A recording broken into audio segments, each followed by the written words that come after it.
งั้นกูขอท้าให้มึงจูบท็อป อ่ะ มิว เฮ้ย กล้าเปล่าเอาดิ Wait. Wait, let me just. Wait.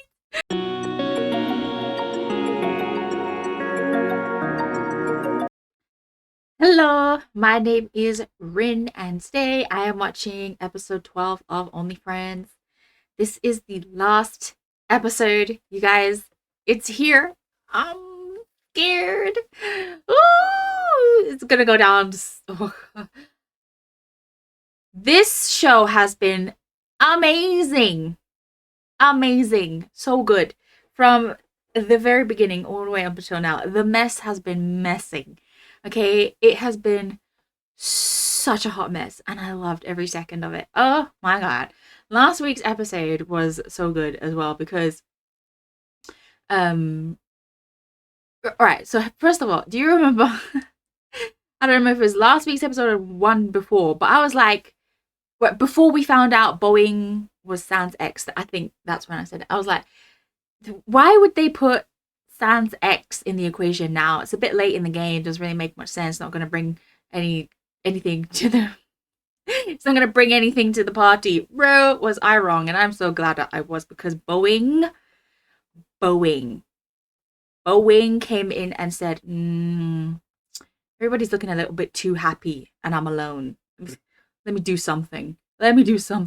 So he first started trying to mess with what are their names? I always forget their names. Top and Mew, and like he really did almost make it in there. Like he really almost did. But Mew came to his senses in the very last moment. Was like, nah, I'm done. Let's not play these games. And then Boeing was like, fine, I won't root for you. I won't even wish you luck because you guys will be broken up anyways, because he's bitter.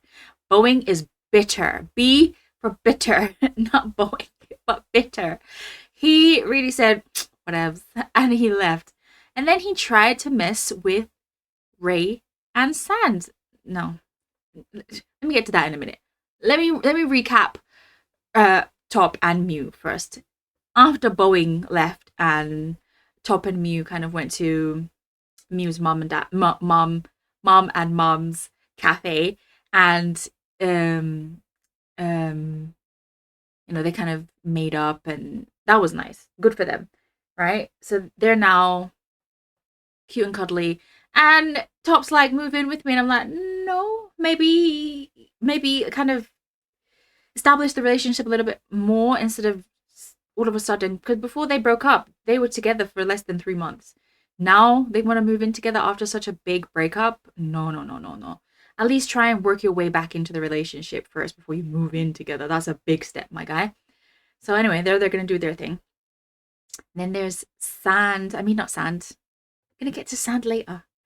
Nick and Boston. Luckily, Boston sorted out the thing with Atom. Chum really did like pat her brother on the back after she found out that he basically lied about being assaulted by Boston. Like, girl, yell at him for spreading those kinds of lies. I get that that's her brother and everything, but no, you can't just let something like that go so quickly. But whatever. I understand. I said it last week. I understand why he kind of was a bit reluctant to maybe come out to people. He wasn't really accepting his sexuality, but what he did was so wrong, and he shouldn't have done it. That's a terrible thing to do to someone just because you're confused about your emotions. Don't do that. So yeah, I still don't like him, still don't like Chum. But Austin and Nick looks like they're on like friendly terms, and honestly, I wouldn't mind if they got together. I really wouldn't. But at this point, it doesn't make sense for them to get together as boyfriends, because Boston's gonna leave for New York, Nick's staying, so I think they should just remain as friends. That's what I want. I want them to be friends. And for Nick to be with Dan, because Dan is sweet. He's sweet and he's fine as hell. I mean, sir, You can't go wrong with Daddy Dan. Anyway, let's get to Sand now and Ray. Sand and Ray finally kind of are back on good terms with one another as well. Ray apologized to Sand. I kind of wish he had elaborated the way he did when he thought he was talking to Sand, because that was great. But he said, "I'm sorry, and I can't live without you." And I've been saying it. Sand can't say no to Ray. He won't say no to Ray. Like he doesn't know how. That word is completely deleted from his mind vault of words. Like he no was I what does that even mean? No. So whatever Ray wants, Sand will give to him, and it's a little bit scary that that's the case, but whatever. I love Ray. I love Sand. So I'm looking past the red flag that is Ray. You guys know this. Don't come at me. I'm looking past his red flag. But Boeing really went from messing with Top and Mew to messing with Ray, and that's the biggest mistake he's ever gonna make, because Ray's not the one. Ray's not the one. Listen, remember oh god, I can't remember. What was it? Something Sand said something to Ray one time, and Ray looked him dead in the eye and said, "I don't care." And I was like, he does not care. He does not care. Ray will do he's shameless. That's the thing about Ray. He's very shameless. He does not care. He'll do whatever he wants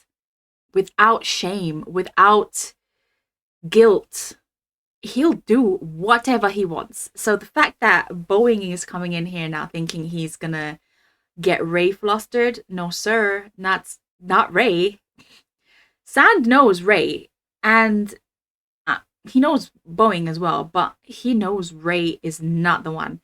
So when at the end of that episode, last week's episode, where Ray was like, "Come to my house, I have a pool," I was like, this is it. We're gonna get the threesome. We're not gonna get the threesome because Ray hates Boeing. He has to, right? We know it from the preview when that's gonna happen in this episode, that Ray's not gonna stand for like Boeing being around his man. So Ray, I can't wait. As much as I love looking at Boeing, he is the villain right now, and I want Ray to put him in his place. Like honestly,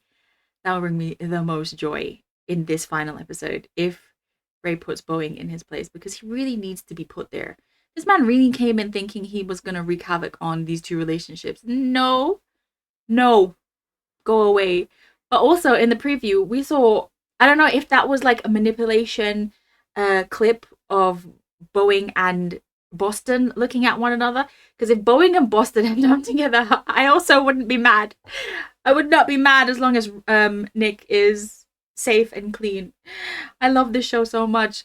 But honestly, the only true friends in this show are Nick and Sand. And I don't just mean to each other. I mean, like, look at like the way Nick is being so like such a good friend to Boston right now. Everybody's abandoned him, and the only person who's kind of stuck around is Nick. And Nick is even saying we shouldn't really do anything. Nick has finally come to his senses that Boston maybe isn't the right like person to fall in love with, so he's gonna be his friend instead, which I think is great. And then there's Sand, who was there for Yo when her boyfriend broke up with her. He's been there for Ray since the beginning, since before they even became bed friends, and he was there for Nick after everything with Boston, even though that was his fault. He apologized. Nick forgave him, and Nick and Sand are the only friends in Only Friends. Okay, the only true friends in this show that show good friendship skills are Nick and Sand. Everybody else is a crappy friend. Every single one of them. As much as I love Ray, he's not the best friend either, So I'm just saying, all of them have their faults. We know this. This is the character trait for everybody in this show. They all have issues, but Nick and Sand are the only two decent human beings to be friends with in this show. Anyway, I think I've rambled on for enough now, and let's watch episode 12 and see what Ray's gonna do to Boeing. ย้ายไปอยู่กับเราได้ย้ายไปอยู่ด้วยกันนะมิวเราแค่อยากใช้เวลาอยู่กับมิวเยอะขึ้นนะมึงรู้แล้วใช่ป่ะเรื่องที่กูจะ I actually want a happy ending for Top and Mew. ถ้าเป็นมึงอ่ะ And their happy ending I want is like friendship. I don't want them together in that way. แล้วอ่ะกูอยากรู้ว่ากูจะมีโอกาสอยู่หรือเปล่าทำอะไรกันอ่ะงั้นไม่ต่อที่บ้านเราปะ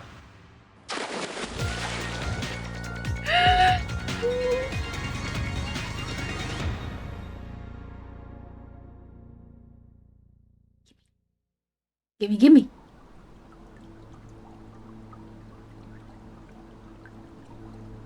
Oh. Boeing thinks he's winning right now. You're not. ทำไมมึงยังกินเหล้าอยู่อีกวะเลย ยังไม่หมดโปรแกรมมึงเลยนะเว้ย ไม่เห็นเป็นไรเลยนี่กูกินนิดเดียวเองแล้วกูก็อยู่ที่บ้านตัวเองด้วยมึงนี่โคตรจะ perfect boyfriend เหมือนเดิมเลยนะคอยดูแลเอาใจใส่แฟนเลมึงโชคดีมากเลยนะคงจะหาคนที่ดูแลแฟนได้ดีเท่าไอ้แซน Oh, that's so true. That's so true. ถ้ามันดีขนาดนั้นเนี่ยมึงทิ้งมันไปหาท็อปทำไมวะ โง่ไงคนเราอ่ะจะเห็นของที่มีค่าก็ตอนที่เสียมันไปเท่านั้นแหละ Again, very true. แล้วมึงยังรักมันอยู่ปะกูว่าเราคุยเรื่องอื่นดีกว่าวะอะไรที่มันจบไปแล้วเนี่ยก็ให้มันจบไปเถอะเฮ้ยแซนเราโบอิงตอบก่อนดิ Boeing does not love sand. กูรักมันทุกวัน No. อยู่กับไอ้ท็อปกูก็รักแล้วมึงอะรักมันอยู่ไหม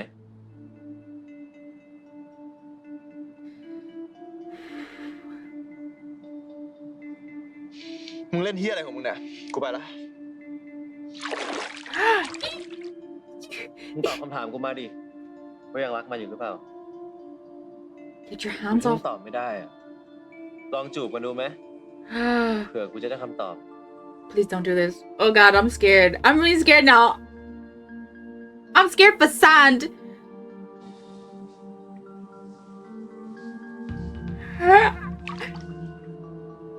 No. Oh my God.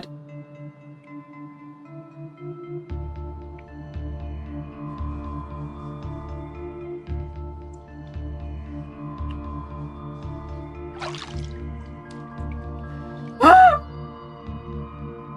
มึงรักมันอยู่แล้วมึงรักกูด้วยปะ Are we really gonna get that three-way?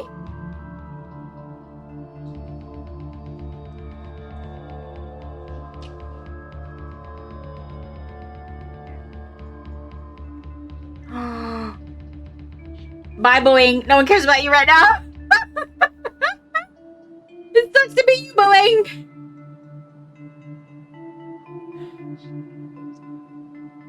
ปัญหาแบบนี้ยังมีทางออกนะ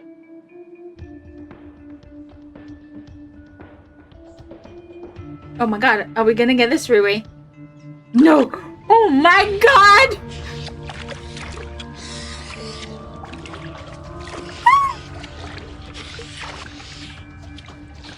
กูไปละมึงจะทำเฮียอะไรก็ทำไปเลยนะ จะรีบไปไหนวะ กูกำลังสนุกอยู่เลย มึงสนุกแต่กูไม่ได้สนุกด้วย Ooh,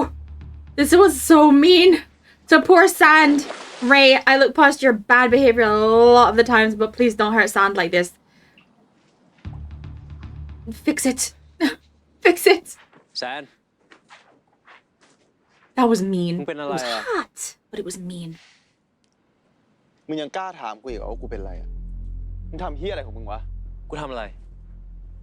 มึงยังรักมันอยู่ กูก็ลากมันมาให้มึง กูแค่ขอแจมด้วยนิดหน่อยอ่ะ ไม่ชอบวะ กูไม่ชอบ กู ไม่ได้ต้องการแบบนี้เว้ย แล้วมึงอยากได้แบบไหนอะมึง2 คนก็รักกัน อยากกลับไปดีกันไหม ถ้าจะกลับไปอะบอกกูด้วยนะ มึงอย่ามางี่เง่าได้เปล่าวะ กูยังไม่ได้คิดถึงขั้นนั้นเลยนะเว้ย กูงี่เง่าเฮียอะไรแซน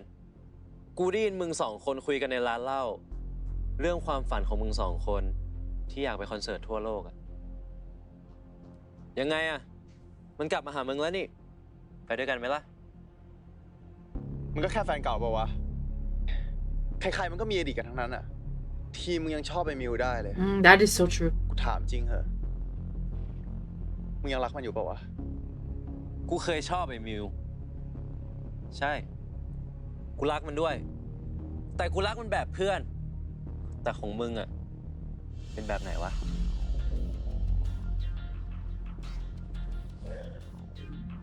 ไม่ต้องตอบกูก็ได้แซน แค่กูเห็นพวกมึง2 คนจูบกันอะกูก็รู้แล้วว่ากูเป็นแค่ตัวแทน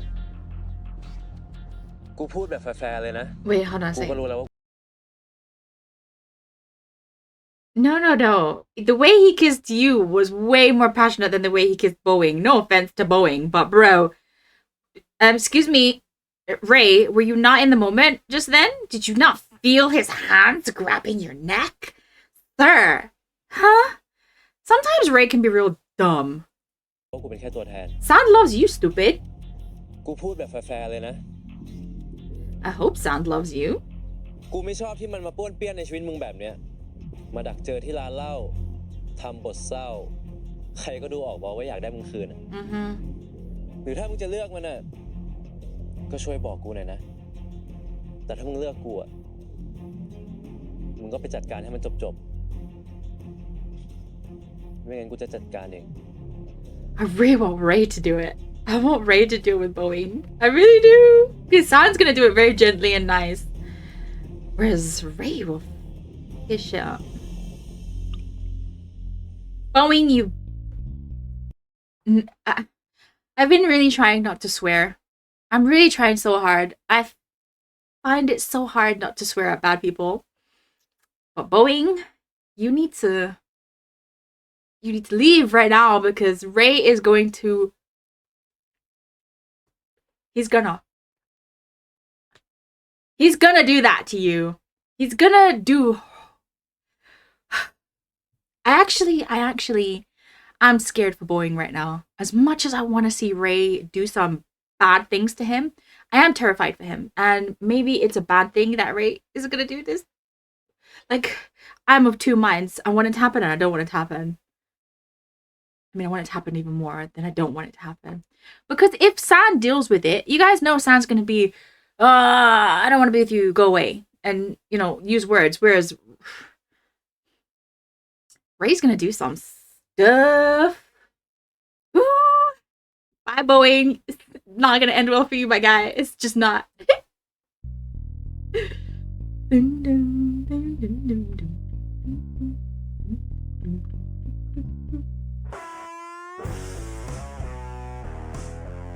Actually, you know what? Since this is the last episode, let's watch the whole intro. I usually watch it and just vibe by myself, but I'm gonna leave it in this time.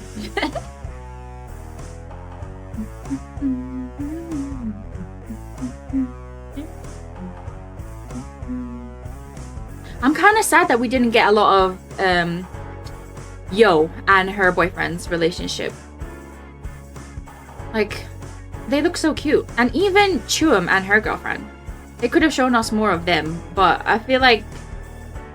Chuum on her own was just annoying enough, so I wasn't too complaining about the fact that she wasn't given a lot of screen time.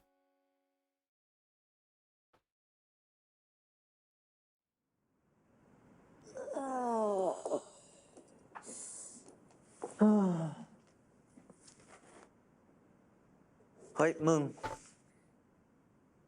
กูย้ายเข้าไปดีปะวะ No. กูว่าก็ดีนะเว้ย มึงกับเพิ่งกลับมาดีกัน ไปอยู่ด้วยกันเนี่ย กูว่าน่าจะรักกันมากขึ้นนะ No. แต่กูว่าไม่ว่ะ มึงย้ายไปอยู่กับมันน่ะ มึงก็ต้องพึ่งมันทุกอย่าง เวลาทำอะไรก็ต้องเกรงใจมันอีก อึดอัดเปล่าๆมิวไม่เวิร์กหรอก ไอ้เล He's มึง not เป็นห่วง wrong. กูหรือมึงเกลียดมันเนี่ย He's not wrong. Ray's coming from a place of hate, but his words are true. ถ้ามึงยังเป็นเพื่อนกูเนี่ย ยังไงมึงต้องเจอมันเว้ย มึงจะเจอหน้ากันแล้วมึงจะต่อยกันทุกรอบเลยหรือไง กูแค่คิดว่าคนแบบมันน่ะเปลี่ยนไม่ได้หรอก I think he's definitely trying though. Wow. Top. I think Top's trying. กูไม่รู้ Really มึง hard. จะกลับมาเฮี้ยอีกหรือเปล่าอะแต่กูให้โอกาสก็เพราะว่ากูรักนี่แหละ ถ้ามันกลับมานอกใจกูอีกนะ ครั้งนี้มึงจะขับรถชนกูไม่ห้ามละ Yeah. มันจะได้เหรอวะไอ้มิวคือไอเลเนี่ยก็คบกับไอแซนซึ่งไอท็อปเนี่ยก็เคยแย่งแฟนมันมา แล้วถ้าไอท็อปอยากจะเข้ากลุ่มเราจริงๆอ่ะมันก็ต้องไปขอโทษไอแซนด้วยนะเว้ย ได้ปะล่ะ ถ้ามึงทำให้ท็อปกับไอ้แซนดีกันได้อะกูจะยอมรับไอ้ท็อปในฐานะแฟนมึง แต่คงไม่ต้องละมั้ง เผื่อไอ้แซนกลับไปคบกับโบอิงแฟนเก่ามันอะ เดี๋ยวนะ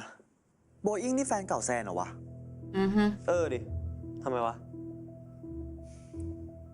Spill the tea, Christine. ก็เขาเพิ่งมาป่วนกูกับท็อปเอง Mm-hmm. Bowen only coming in this joint to make trouble for people. เราดิ Ray,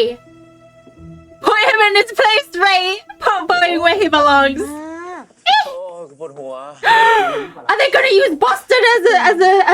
as a trap for Boeing? Please let that be it. And this is how they forgive him back into the friendship. Please let that be it. Oh มัน God. อะไรอ่ะ Please let that be it. กูมาหาอาจารย์อะมาลาออก No, y'all. Please let's pray together. Please let these three use Boston to mess with Boeing, so that Boeing can go away. Sand can see Boeing's true colors, and also for a way for Boston to get back into the friend group. Please, please. Hallelujah. มึงจะเล่าทำไม ใกล้จบแล้วนี่ กูขี้เกียจทำทีสิทธิ์อะ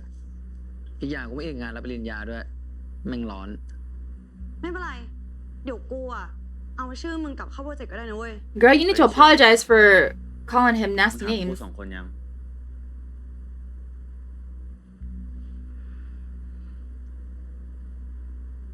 กูรู้ความจริงมาจากไอ้ตอมหมดแล้วนะ แล้วกูไม่ได้ติดใจอะไรแล้วด้วย กูขอโทษนะที่กูตบหน้ามึงวันนั้นนะ Mm-hmm. What? Because she slapped him, yeah. ไม่เป็นไรอะกูไม่เจ็บ กูก็ขอโทษนะที่นอนกับน้องมึงอะที่เรื่องโปรเจกต์อะไม่ต้องนะเว้ย กูพูดจริงๆ กูไม่ได้อยากได้ใบปริญญาอะไรนั่นอยู่แล้วอะ Oh. แต่ที่กูอยากได้คือโอกาสที่ได้กลับเป็นเพื่อนกับพวกมึงอีกครั้งมากกว่า Y'all, please. Oh, come on. Give me this juice. Just this is the last episode. Please let them use Boston. Let them use Boston's talent to mess with Boeing, please. Ah, wouldn't that be so beautiful? Oh, God. Ooh.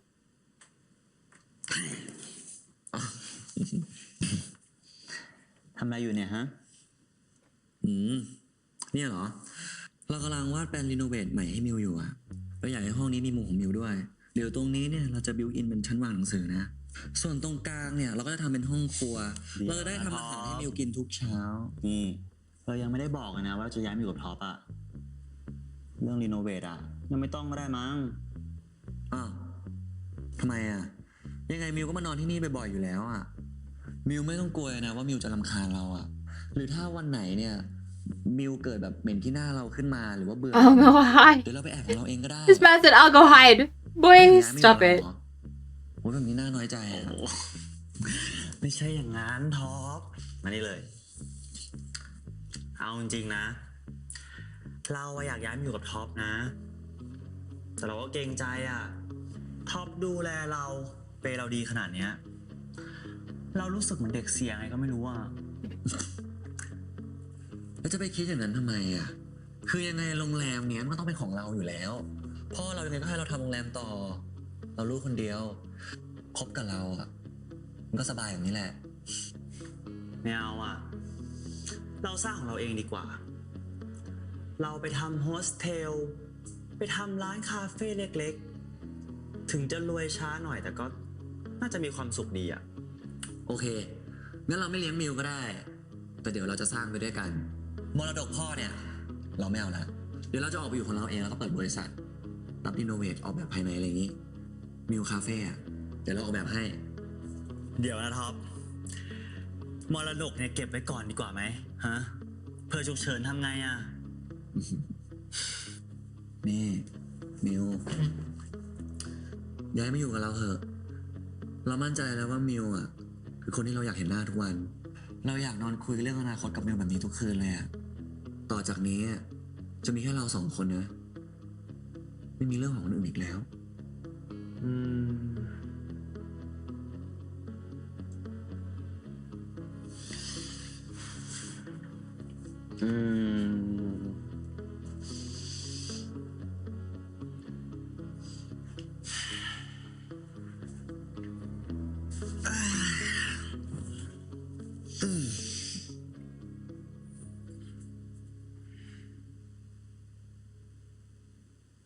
ก็ได้จริงนะ I really hope it works out for them. I don't want more pain in this final episode for Mew, for little Mew. ต้องไปเคลียร์ปัญหาเก่าๆก่อนโอเคไหมโอ้ยจะมีอะไรอีกอ่ะเรื่องในอดีตเราก็เคลียร์หมดแล้วไงโบอิงก็ไม่มายุ่งกับเราแล้วส่วนไอ้ตั้นก็ไปแล้วจะมีอะไรให้เคลียร์อีก Sad. แฟนอ่ะ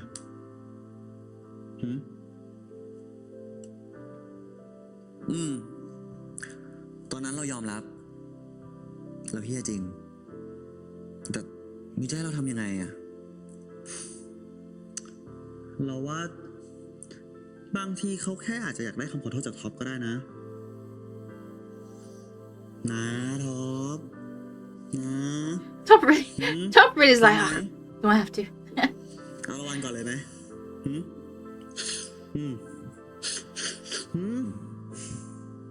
Wait, hold on. Do you guys remember a couple of episodes ago where I was like he was giving them side eye? There's a clip on Instagram that I saw of Forrest watching Jung and Pond dancing. And he's giving them the side eye he gave Boeing and Mew in that episode. And the caption for the video was, if bombastic side eye had a face, it would be his. And it's so true. I almost died laughing because it's so true. This man's side eye is the best. He's like, oh my god, I hope he does it more. It's the best. If bombastic side eye had a face, it would be his. So true. Oh my goodness. Look at this. These two are they should just be friends, buddies. Unless Boston takes Nick with ก็ him. กูชอบอ่ะมันเท่ดีฟีลวินเทจกูก็เล่นไม่ค่อยเก่งหรอกแต่มึงผูกเชือกให้กูแบบเนี้ยฟีลแฟนรู้ปะมึงอาจจะได้เห็นแต่มุมมันเหื่อนของกูไม่ค่อยได้เห็นมุมมันหวานเท่าไหร่ลีลาการดูแลเอาใจเคี้ยวของกูอะไม่แพ้ลีลาบนเตียงหรอกมึงจะมั่นหน้ากับทุกเรื่องเลยไหมก็ไม่ใช่เพราะความมั่นหน้าของกูเหรอมึงถึงติดใจกลับมาหากูอีกอะฮะ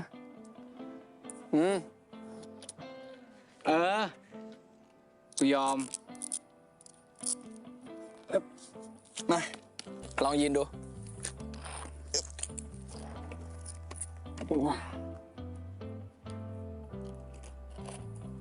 I like his top.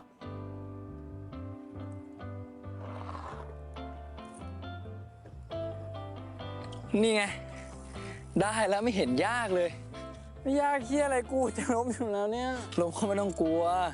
แต่กูเซฟเอง This is very boyfriend behavior though. มาแม่ค่อยๆไหลแล้วเนี่ยนิกเฮ้ยตานไม่แกล้งแล้วมาไม่ต้องกลัวเหมือนจะล้มอ่ะกูรอรับมึงอยู่เนี่ย This is really cute. ได้แล้วมือเร็วไปแล้วกูช่วยอยู่เนี่ย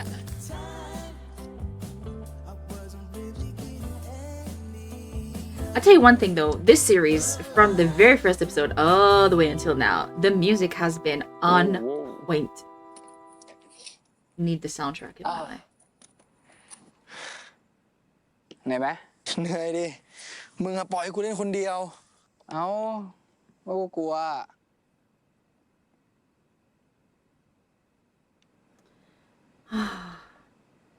He really does look at him with those like lovey-dovey eyes, doesn't he? มึงวางแผนไว้ยังไงวะที่จะไปนิวยอร์กอ่ะ กูก็คงมาโรงเรียนคลาสถ่ายรูปแล้วก็ฝึกฝีมือไปเรื่อยๆอ่ะ ก็ดีนะ มึงมีฝีมืออ่ะ เสียเวลากับอะไรที่ไม่อินมานานไปแล้ว แต่ทำไงได้วะ คนเรามันก็ต้องใช้เวลาปะวะ กว่าจะรู้ใจตัวเองอ่ะ เนาะ มึงน่าจะขอกูเป็นแฟนให้เร็วกว่านี้ว่ะ ทำไมวะ กูยังอยากเห็นด้านหวานเน่าของมึงอีกเยอะเลยอะ Aww. งั้นเดี๋ยวเวลาที่เหลือเนี่ย กูจะจัดความหวานให้มึงจนมึงต้องไปตรวจน้ำตาลเลย อ่ะ ไม่เชื่อ ไม่เชื่อ Okay, I still kind of want this okay. to be a thing. I really do, Sure. but I'm holding out hope for Dan. หรือว่ากู Yes. ไปอยู่นิวยอร์กกับมึงดีวะ If that's the case, then กู sure. จะได้ทำแอนิเมชันด้วย เผลอๆนะ กูอาจจะได้ทำที่พิกซ่าก็ได้นะ แล้วมึงจะไปเพื่อตัวเองหรือมึงจะไปเพื่อเป็นแฟนกูล่ะ เพื่อตัวเองดิ ของมึงอ่ะ ของแถม แล้วแต่นะ Okay. แต่มึง All right. I won't be mad at the Boston and Nick being a couple in the end thing if Boston is genuinely wanting to be with Nick, and if Nick decides to go to New York with him, that they actually do be boyfriends, and Boston doesn't go, oh, well, you know, I was only kind of wanting to be a boyfriend while I was back there before coming here, kind of thing, you know? If that's going to be the case, then I'm 100% on board with them being boyfriends, okay? And I'm sorry, Dan, if Nick wants Boston and Boston wants Nick, I'm sorry, I'm available, come check me, you know, we can have a conversation, but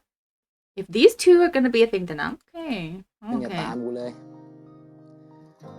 กูเป็นพวกไม่ชอบวางแผนไกล You see, he's still scared to มึงตาม commit, กูไม่ทันหรอก which is why I'm scared from Nick. มีความสุขกับปัจจุบันดีกว่ามึง และเวลาที่เหลือเนี่ย กูขอเป็นแฟนที่ดีให้มึงก่อนแล้วกันนะ If that's the case, then no, go to Nick. I mean, go to Dan. Because if it's just going to be until he leaves, I don't think that's a good idea. Nick might fall harder in love with him. วันนี้พี่กระต่ายจะมาสอนน้องๆเหล่าสัตว์น้อยตัวจิ๋วล้างจมูกกันนะ ไหนใครล้างจมูกเป็นบ้าง มีไหม ครับ แต่วันนี้พี่แมลงไปไหนครับ อ๋อ พี่แมลงเหรอครับ ไม่ได้มาครับ แต่ว่าถึงไม่มีพี่แมลงเนี่ย น้องๆก็เล่นกันอย่างสนุกได้นะ แต่หนูอยากให้พี่แมลงมาสอนแทนนะครับ ใช่อยากให้พี่แมลงมาสอนแทนได้ไหมใช่หนูอยากให้พี่แมลงมา อ๋อ พี่แมลงไม่มาครับ พี่แมลงไม่มา พี่แมลงมาแล้ว พี่แมลงมาแล้วครับน้อง That's the greatest human being. ๆ วันนี้นะครับก่อนที่พี่จะสอนน้องๆเรื่องการล้างจมูกนะครับ พี่อยากจะสอนน้องๆเรื่องการขอโทษกันก่อนครับ เพราะว่าเวลาที่เราทะเลาะกันเนี่ยมันไม่มีใครมีความสุขเลยจริงไหม เพราะฉะนั้นนะครับใครที่ทะเลาะกันอยู่ลองขอโทษกันดูดีไหมครับ ขอโทษครับ เก่งมาก You guys realize he's not teaching the kids, he's ส่วน teaching พี่ Ray. แมลงนะครับ ก็ต้องขอโทษน้องกระต่ายเหมือนกันนะ เพราะพี่แมลงเนี่ยทำน้องกระต่ายโมโห ขอโทษนะครับ แต่คนทำผิดก็ต้องถูกทำโทษใช่ไหมครับ Why is... No, I'm sorry. ทำโทษใช่ไหมครับ No, excuse me. I thought for sure he was coming in here trying to teach Ray how to say sorry, but he's actually saying sorry to Ray. Why are you apologizing to Ray right now when he's giving out ultimatums? I mean, I love the fact that he's giving out ultimatums, but I'm thinking from San's perspective right now.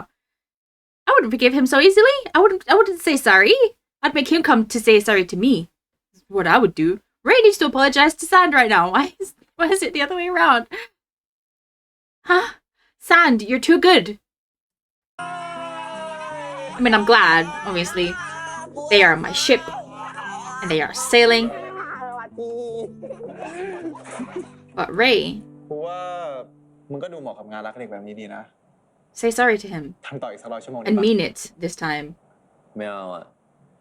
เด็กไม่ได้รักกูหรอกขนาดกูพูดอะไรยังไม่ฟังเลย หมดโทษกูไม่ทำแล้ว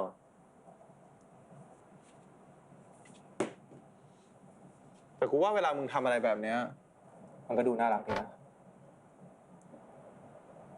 แล้วมึงอะมาที่นี่ทำไมเคลียร์เรื่องโบอิงแล้วเหรอ มันไม่ง่ายเลยนะเลยโบอิงมันเป็นรักแรกของกูอะเป็นคนที่กูเคยแพลนอนาคตไว้ด้วยกันยังไงไม่ก็ต้องเหลือความรู้สึกอยู่บ้างแหละแต่มันจะไม่เกิดอะไรเลยนะถ้าวันนั้นมึงไม่ท้าให้กูจูบกันอะ แล้วมึงคิดว่ามึงสำคัญ เกิดอะไรเลยนะ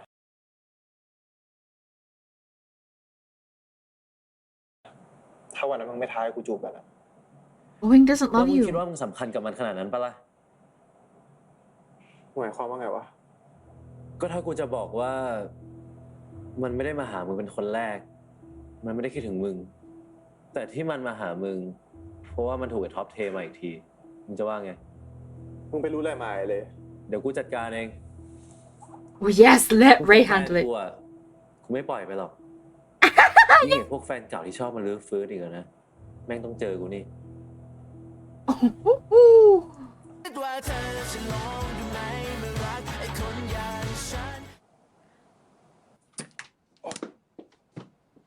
มิวระวัง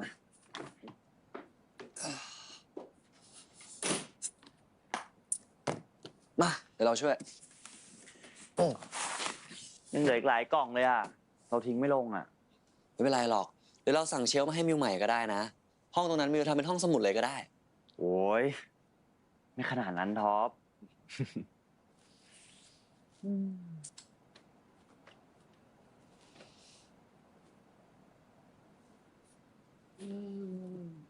โอ้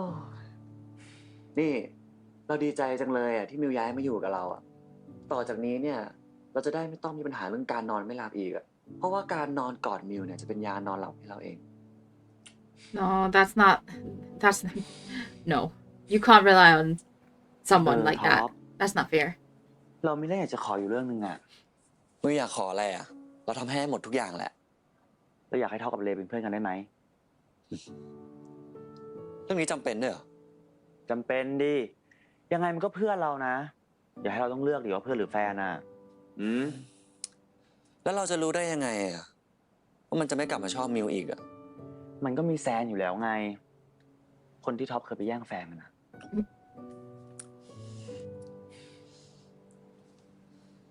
โอ้ท็อป การจะเริ่มต้นใหม่เนี่ย มันต้องเริ่มจากการยอมรับอดีตของตัวเองก่อนนะ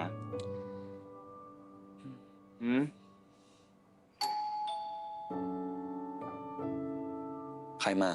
And how is Boeing น่า again? จะเลมั้ง เราให้มันมาช่วยยกของอ่ะ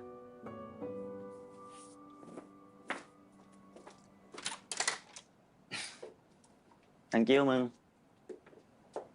ว่าไปเก็บ โอเค ได้นะ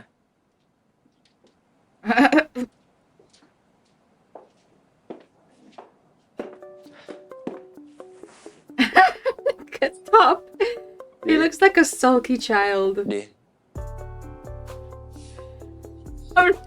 ห้องสวยดีนะ I'm never gonna get over that bombastic side eye thing on Instagram. It's all I'm ever gonna see when I see him do that. ออกแบบเองเลือกเฟอร์นิเจอร์เอง มิวเขาให้โอกาสมึงแล้วอะอย่าทำพังอีกอะ กูไม่ทำพลาดซ้ำสองหรอก ไม่พลาดให้มิวจับได้อะเหรอ นี่มึงหาเรื่องกูปะเนี่ย กูไม่ได้หาเรื่อง กูแค่จะมาเตือนมึงอะว่าถ้าคราวนี้มึงทำมิวร้องไห้อีก มึงเจอกูแน่ กูอยากบอกมึงเหมือนกันว่าถ้ามึงยังไม่เลิกคิดกับมิวเกินเพื่อนน่ะมึงก็เจอกูแน่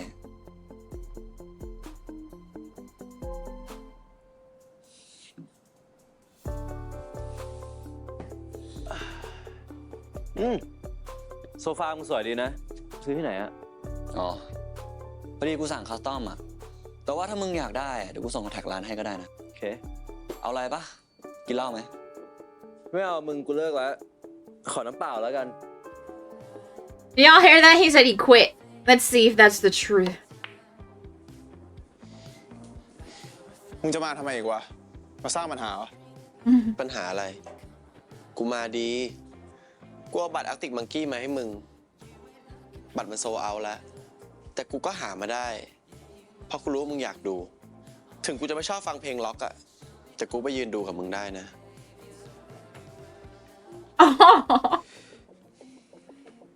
อาร์กติกมังกี้เหรอของโปรดมึงนี่ ถ้ามึงอยากไปอ่ะ กูเป็นเพื่อนได้นะ ปัดมันโซเอาไปละ ซื้อต่อได้ปะเท่าไหร่ว่า Wait, มา wait. ปัดมันโซเอาไปละ ซื้อต่อได้ปะเท่าไหร่ว่ามา พอดีกูอยากไปดูคอนเสิร์ตกับแฟนกูอะตั้งแต่กูคบกับมัน กูก็เริ่มฟังเพลงร็อกอังกฤษ กูชอบฟิลกอดคอร้องเพลงกันในคอนเสิร์ตอะซื้อต่อได้ปะ อ้าวสวัสดีมิวรู้จักกับเลด้วยเหรอ รู้จักดี นี่เพื่อนสนิทเราอะมีอะไรก็เล่าให้ฟังกันตลอด เนาะ ไงโบอิงอยากกลับมาคบกับแซนเหรอ แล้วแต่มัน แล้วแต่กูด้วย จริงๆ กูว่ามันก็ไม่ได้อยากกลับไปคบกับแซนหรอกเว้ย แค่ท็อปไม่เอาอะถูกปะ ไม่ได้คิดถึงแซนหรอกถูกปะ ถ้ามึงพยายามจะมาลื้อฟื้นอะไรอะมึงกลับไปดีกว่า ตอนนี้กูกับแซนกำลังจะเริ่มต้นใหม่กัน มึงจะขุดอดีตที่มันตายไปแล้วทำไมวะ ถ้าแซนมันว่างกูจะไม่ว่านะ แต่แซนเป็นแฟนกู โอเค กูเข้าใจละ Get the stepping Boeing. I kind of wish they had ตัวเป็นเจ้า used ของแบบนี้ Boston. มึงเหมือนเป็นหมา Wait, เลยนะ what?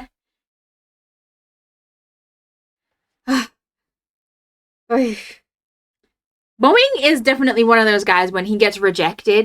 he's like, says nasty things. Like in the last episode where Mew was like, no. He was like, I'm not going to wish you luck. It's never going to work out anyway. You know, like, when you reject a guy in the club and he's like, well, you're ugly anyway. I wanted to talk to your friend. It's like, then go talk to her and leave me the hell alone. You're in my space right now. Get to step in.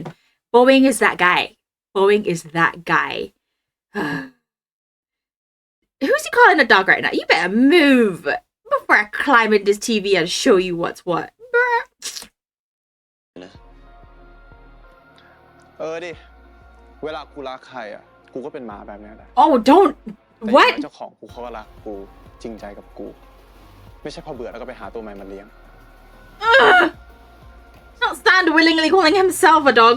Bro.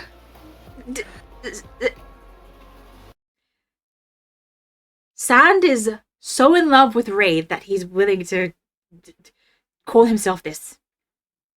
Like, what is Ray's magic? Because I'm feeling it too. Y'all know this. But, bro.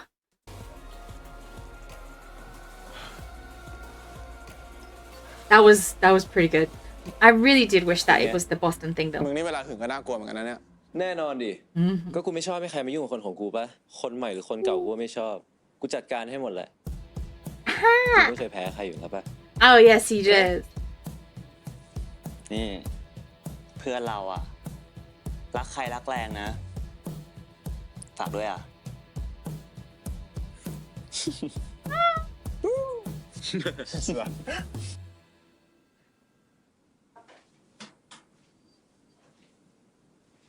Are they engaged? Now never นี่จะขอเราแต่งงานแล้วเหรอเนี่ย ไม่ใช่ คือเราย้ายมาอยู่ด้วยกันแล้วใช่ไหม เราก็อยากให้มีอะไรแทนใจเราสองคนหน่อยอะ บอกเลยนะ ว่าอยู่กับเราไม่ง่าย เหมือนกัน เราก็เป็นคนที่ค่อนข้างเนียบคนหนึ่งนั่นแหละ งั้นเราเริ่มก่อน เราอะเป็นคนอาบน้ำนาน ไม่ชอบให้ใครมาเร่ง เราเป็นคนไม่ชอบให้ใครเอาอะไรมากินบนเตียง เราชอบกินผ้าปูที่นอนที่สุด โอเค เราเป็นคนไม่ชอบคนวางของไม่เป็นที่ ถ้าหยิบมาจากไหนก็ต้องวางตรงนั้น ไม่งั้นเราจะหงุดหงิด เราเป็นคนไม่ชอบโกรธและไม่พูดทำอะไรไม่บอก เราไม่ชอบดอก เราเป็นอย่างนั้นก็ดีแล้วก็จะแบบภูมิตัวกันนะ และที่สำคัญที่สุดเลยนะ ห้ามทะเลาะกับเราก่อนนอน เพราะเราเป็นคนหลับยากอยู่แล้ว ถ้าจะคุยกันเรื่องอะไรอะเราอยากให้วางถึงเช้า เฮ้ยท็อป เวลาโกรธกันก็ต้องคุยกันเลยป่ะ มันจะรอกันได้ไงอะ ถ้างั้นก็ดูก่อนว่ามันเป็นเรื่องอะไร แล้วค่อยมาว่ากันอีกทีหนึ่ง เดี๋ยว เราอะ This is actually really quite ปรับตัว sweet. เยอะนะค่อยๆเป็นค่อยๆไปนะท็อป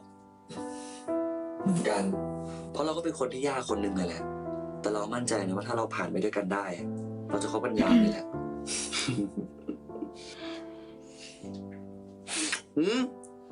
แล้วแบบเนี้ยชอบไหม ไม่ค่อยชอบอะ งั้นไม่ท ล้อเล่น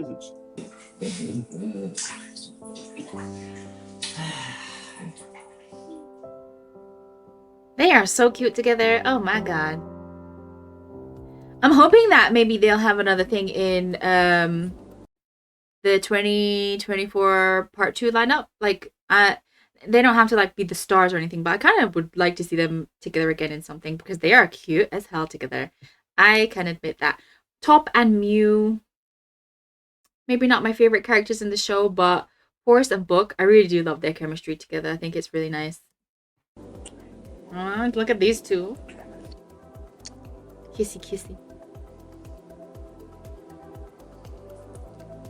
นี่เป็นครั้งแรกเลยนะ ที่มึงจูบกูกลางสาธารณะแบบเนี้ย กูรู้มึงชอบ อะไรแบบนี้มึงชอบ ก็ชอบ จูบกลางแดนฟอร์แบบเนี้ยมึงคิดว่ากูไม่เคยคิดไว้หรอ ไหนมึงคิดอยากจูบกูที่ไหนอีกปะหรือมึงอยากทำอะไรโรแมนติกอีกอะไหนบอกมาดิ กูอยากให้มึงจูงมือกูข้ามถนนนะ โอ้ยมึงข้ามเองก็ได้มั้ง กูรู้ แต่ถ้าแฟนจูงให้อ่ะ มันอบอุ่นกว่า Nick is so baby girl. I mean แล้ว really. ก็อยากให้มึงแนะนำเพื่อนมึงว่ากูเป็นแฟนมึง อันนี้ยากละเพราะกูไม่มีเพื่อนคบ กูลืมขอโทษ เฮ้ย อีกอย่างหนึ่งใกล้ปีใหม่แล้วอะกูอยากให้ตอนที่เราไปเขาน์ดาวน์ด้วยกันน่ะมึงหันมาจูบกูแบบ5 4 3 2แล้วก็หันมาจูบกูอะ ได้ แล้วก็ พอแล้ว เยอะแล้ว พอไม่ได้แล้ว เอ้าก็มึงบอกจะหวานจะเน่ากับกูอ่ะมึงพูดแล้วก็ทำไม่ได้ดิ กูจะพยายามแล้วกัน แต่อย่าคาดหวังนะ แล้วแต่โอกาสกูจะมาแบบเซอร์ไพรส์ดิ้งหมดแล้วอะเดี๋ยวกูไปเอาเพิ่ม แบบนี้มึงชอบปะ ชอบ มึงดูแลกูอ่ะกูชอบหมด โอเคจ้างั้นเดี๋ยวกูมา Boston, don't screw this up. Please. Like, what's the deal with him and Boeing then from the preview? เอาเนโกนี่1แล้วก็โมฮิโต้1ครับ ได้ครับ Is Boston is Boeing gonna mess with Boston? เนโกนี่ครับ Oh god. I'm really scared now. Like, what if he hurts Nick again? ก่อนเลยครับ ขอบคุณครับ Please don't. Boston, please don't. ชอบเนโกนี่เหมือนกันนะครับ ครับ เอากะบางคนก็ไม่ชอบบอกมันแรงเกิน ขมด้วย Boston, พอดีว่าคืนนี้ผม this อยาก close ได้ to อะไร trusting แรง you ๆ again. Bad Day เหรอครับ Bad life Oh, ชีวิตมันเหี้ยมากกว่าครับ งั้นเนโกนี่คงไม่พอแล้วมั้งครับ ช็อตไหม เดี๋ยวผมเลี้ยงเอง what is happening right now? อยากเลี้ยงเหล้าผมหนูอยากได้อะไรครับ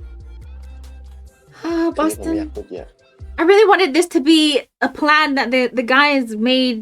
and Boston would be back in the friend group. If this is him really trying to mess with Boeing right now, and Nick is waiting for him on the dance floor being all baby girl, I was so close to trusting Boston again. This can't happen. I can't. Please don't hurt Nick again, okay, Boston, because this is literally the last straw. I can't protect you anymore after this. I really can't. Okay, if he hurts Nick, I'm ready to fight. Okay? ดีเหมือนกันครับ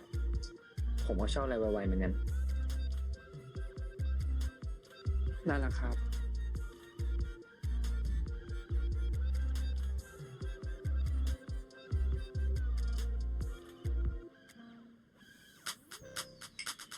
Oh god.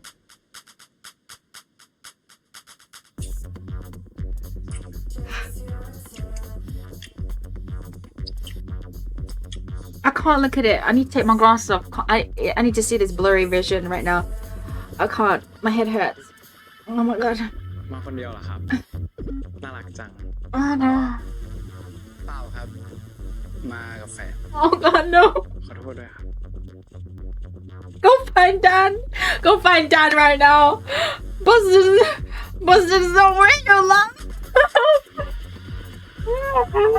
ขนาดนี้เนี่ยไปที่ห้องผมดีกว่าไหมครับ ตรงนี้ดีกว่าครับ แฟนรออยู่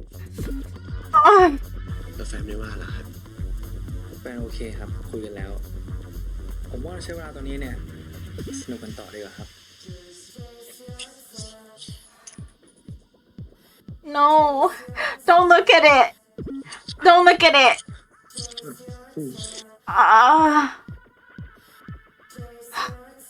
You know what this reminds me of? Have y'all ever seen Queer as Folk? Because this is reminding me of some Brian and Justin shit right now, you know?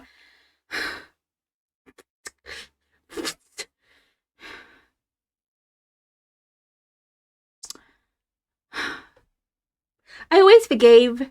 Brian for doing what he did to Justin because I knew they were going to be endgame. I told you guys at the beginning of this episode, if Boston wasn't going to take this seriously, I didn't want it to happen. I did not want it to happen. These two should have just stayed as friends because that was... Don't cross the line.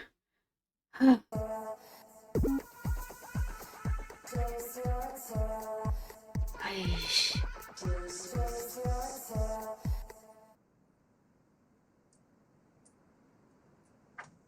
เอาอยู่ที่เอง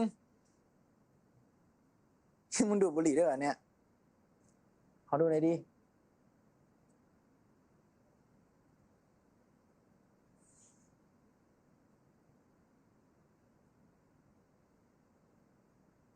เป็นไรเนี่ย งอนเหรอ กูไปเข้าห้องน้ำด้วยไงมันเลยนานอ่ะตันกูว่ามึงเลิกพยายามเป็นอะไรในสิ่งที่มึงไม่ได้เป็นดีกว่าวะอะไรของมึงเนี่ยก็ที่มึงพยายามทำตัวเป็นแฟนกูแบบเนี้ยมันดูไม่ใช่มึงเลยอะเมื่อไหร่เราคุยกันแล้วไงว่าจะลองเป็นแฟนกันก่อนที่กูบินไปนิวยอร์กไงแล้วการที่มึงมาเที่ยวกับกูอะแล้วไปเจอกับคนอื่นในผับแบบนี้เมื่อคนเป็นแฟนเขาทำกันปะวะ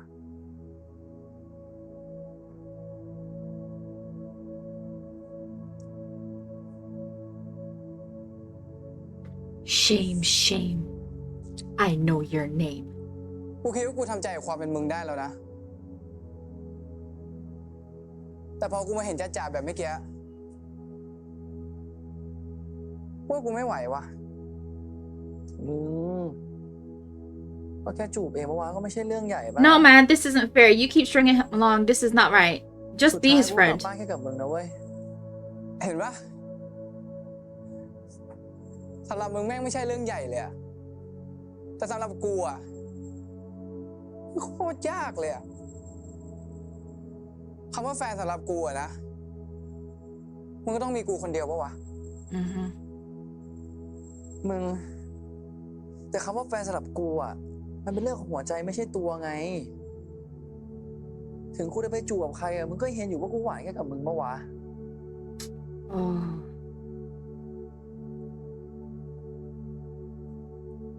ตอนเนี้ยมึงกับกูก็เหลือเวลาแค่ไม่มากแล้วถ้ามึงรักกูจริงๆอะมึงต้องรับสิ่งที่กูเป็นให้ได้เว้ย No, he doesn't. He really does not. He can move on. แล้วจากนี้มึงจะเอาไงต่อก็ไม่คิดดูแล้วกัน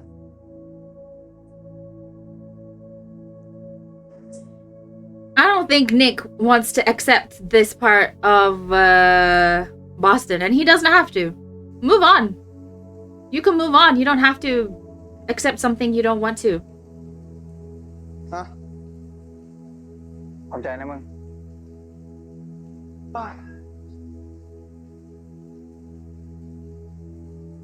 มึงคิดว่ามึงจะยอมคบกับไอ้บอสตั้งจริงๆเหรอวะทางที่มันไปเอาคนอื่นนะ กูยังไม่แน่ใจอ่ะ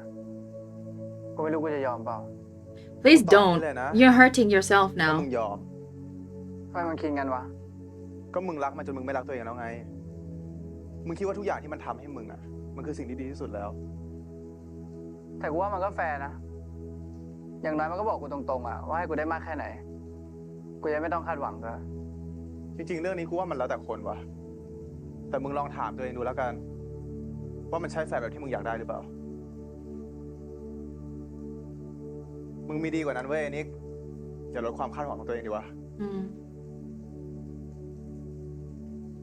Go be with somebody who actually wants to be with you. Instead of making yourself go through all this pain for somebody who clearly does not want to be with you. In that way.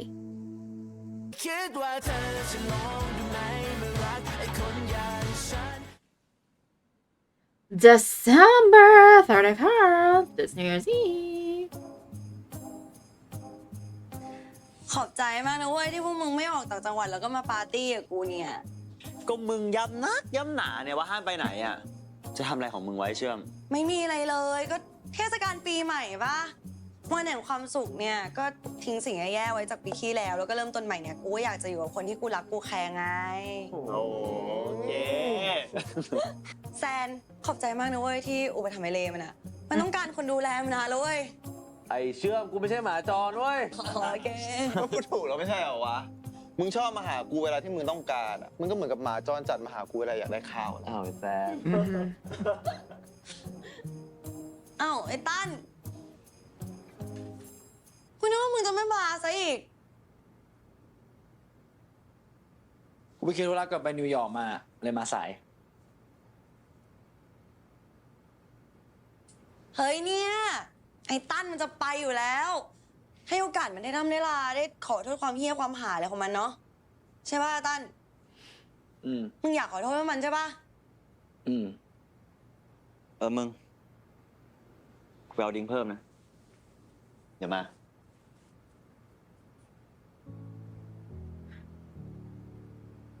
แต่ขอโทษก็เรียกขอโทษดิ กูรอคำขอโทษจากมึงอยู่นะ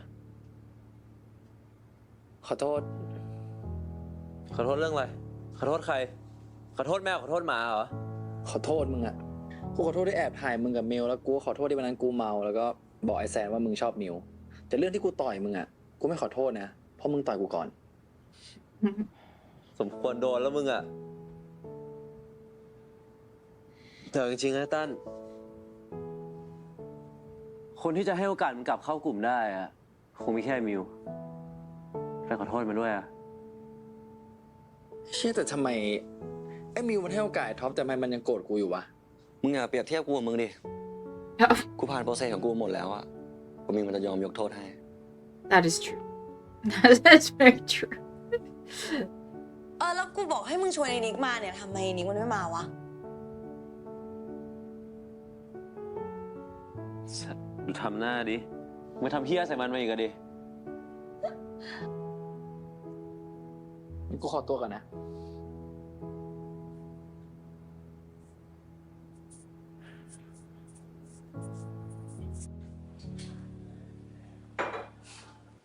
ขอดิ้งเลยดิ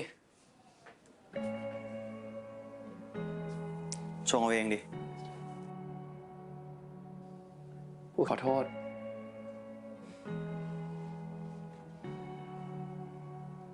กูรู้กูมันเฮี้ย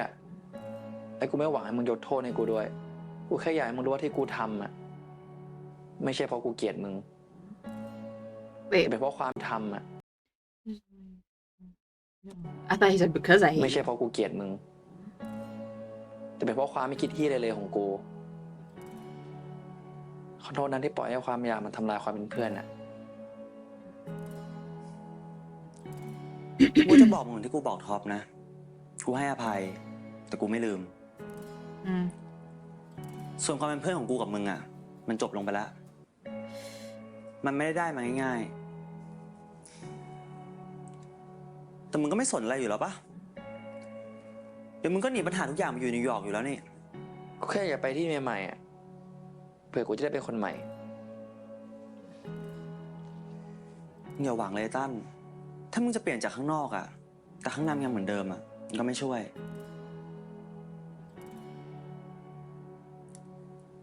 มึงอย่าทำร้ายคนที่เขารักมึงอีกล่ะ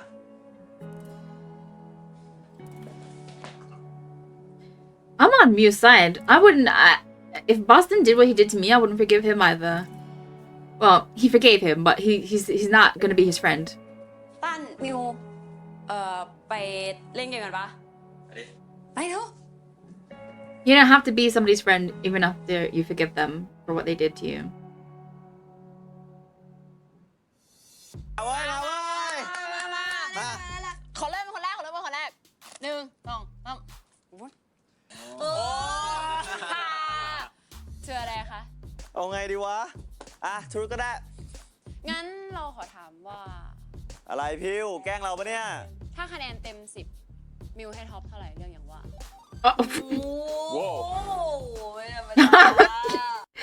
I think we know it's good since Boston went back for second round and he doesn't usually do that. I'm just saying. ตอบได้เลยมิว เราพร้อมรับคำวิจารณ์อยู่แล้ว ก็ต้อง10 ปะวะ เกินไป ไม่ขนาดนั้นเลยเหรอวะ มึงลงดีเทลเลยดิ มึงพอเลยเชื่อม ตัวดีเลยมึงอ่ะ โอ้โหแล้ว เรื่องบนเตียงก็ต้องอยู่ที่บนเตียงดิวะ ไม่ ตาโก ถูกแล้ว ตาโก อะ ตาโกเป็นไงแซนชูรอแด ได้ดิวะ งั้นกูขอท้า ให้มึงจูบท็อป มิว เฮ้ย กล้าเปล่าเอาดิ Wait. Wait, let me just. Wait. Remember, way back before we found out about this whole mess, and I was like, maybe. No, everybody online was like, this was not my idea. I'm not trying to take from anybody's idea, but remember, everybody was like, maybe it was Sand and Top who were in a relationship and they broke up. And I was like, don't put that idea in my head if I'm not going to be able to see it. Please, dear God, let me see it. I have been wanting to see it. I want to see it, please. ตอบได้เองนะ Do it. เอาดิ กูไม่ได้กลัวอยู่แล้ว Oh! เฮ้ย Do it. Do it.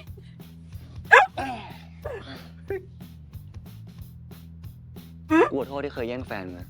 สัตว์อุปปากดิ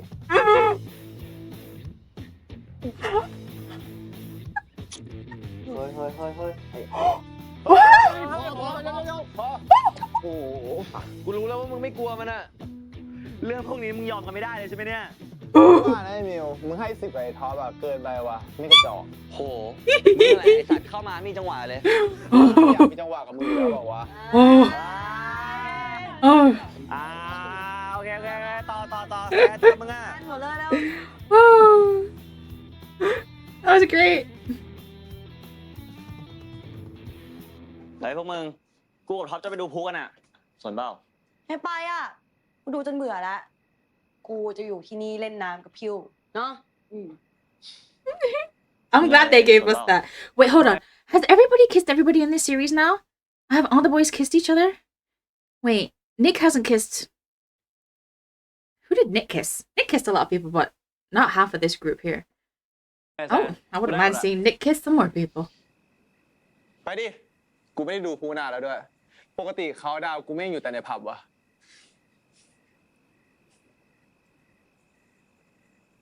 มึงไงตั้น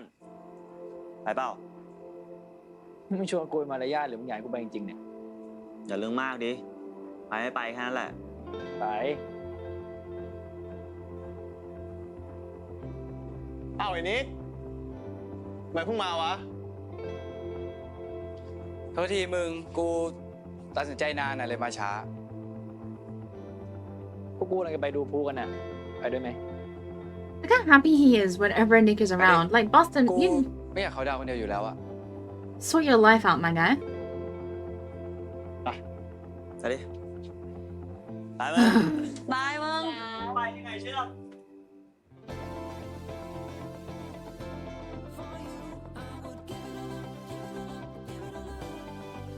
Not the boyfriends all in the one car.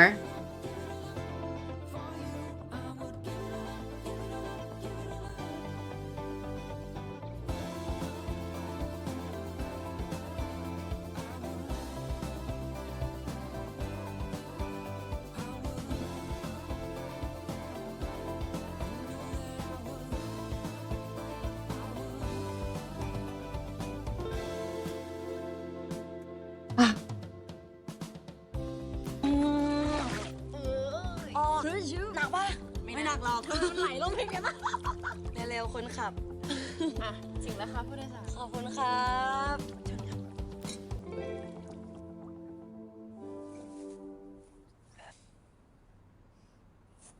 มาคิดดูแล้ว ปีนี้แม่งโคตรหนักกับกูเลยว่ะ แต่ก็ดีนะ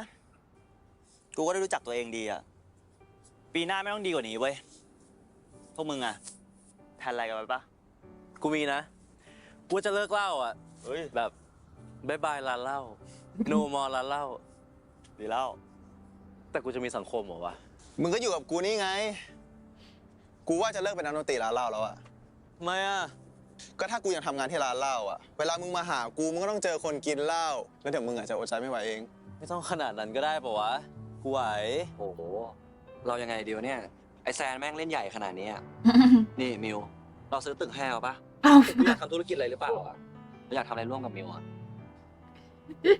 ไม่ต้องขนาดนั้นก็ได้ แค่ไม่ทำตัวเร็วเหมือนปีเนี้ยแล้วก็โอเคแล้ว สมหน้าไอ้ท็อปอวดรวยดีนักมึงอะไอ้มิวด่าไอ้ท็อปอีกเยอะๆเลย กูก็จะตั้งใจถ่ายรูป แล้วก็มีนิทรรศการเป็นของตัวเองให้ได้ In the bedroom by Boston ไม่ต้องไปเรียนหรอกมึงอ่ะ มีเยอะแยะแล้ว นิกาว่าไง ก็ไม่ได้วางแผนอะไรที่ใหญ่ๆไว้หรอก แค่อยากโฟกัสตัวเองให้มากขึ้นอะรู้สึกว่าปีนี้เสียเวลาไปกับอะไรก็ไม่รู้อะ เดี๋ยวแหละ คนอย่างนี้ควรเจอความรักดีๆนะ อือฮึ เฮ้ย ทุกคน อีก10 วิมาแล้ว 10 9 8 7 6 5 4 3 2 1 Happy New Year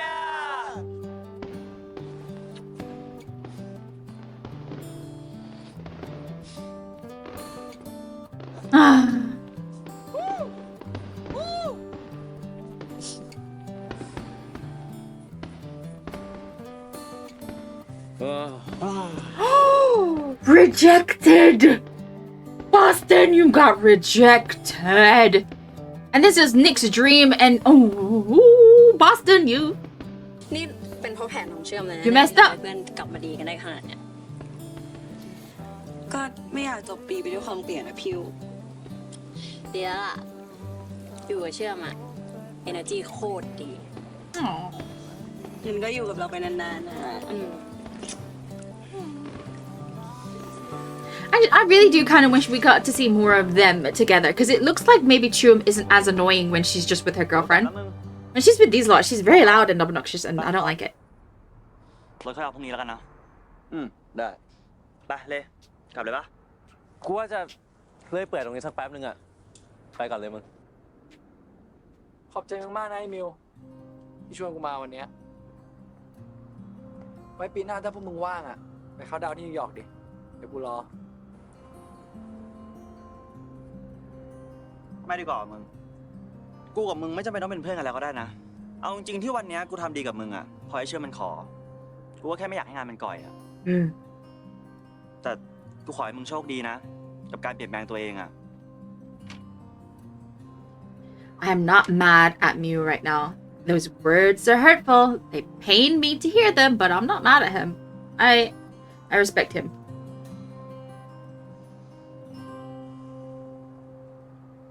แล้วนี่นิกไปไหนเนี่ยไอ้ตัน ไม่รู้ว่ะ กูไปหามันก่อนแล้วกัน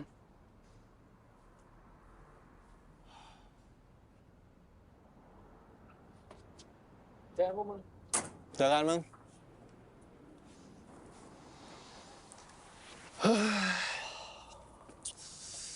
มิวแม่งโหดว่ะ No, not really. มึงเคยดูหนังเรื่อง Begin Again ปะ ไม่เคยอ่ะ แต่กูเคยฟังเพลงประกอบนะ Lost Star กูชอบมากเลย คีร่าไนลี่อ่ะ Mm-hmm. กูว่าเขาสวย แล้วก็น่ารักด้วย กูก็ชอบเหมือนกัน แล้วมึงรู้ปะชีวิตกูแม่งโคตรเหมือนเรื่องของเขาในหนังเลยเว้ย แม่งมีซีนหนึ่งในหนังเว้ย ที่กูอยากทำกับคนที่กูชอบ ซีนจูบอ่ะ สัตว์ไม่ใช่ มันคือซีนที่เขาไปเดินรอบเมืองแล้วก็ฟังเพลงด้วยกัน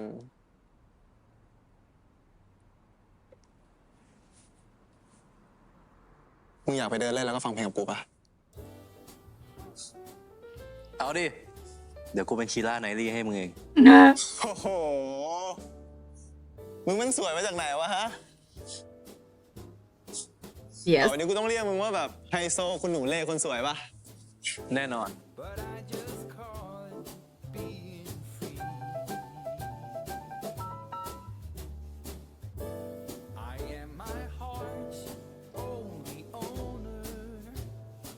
I love them so much. Oh. They bring me the most joy. They need to have their own series next year. Please.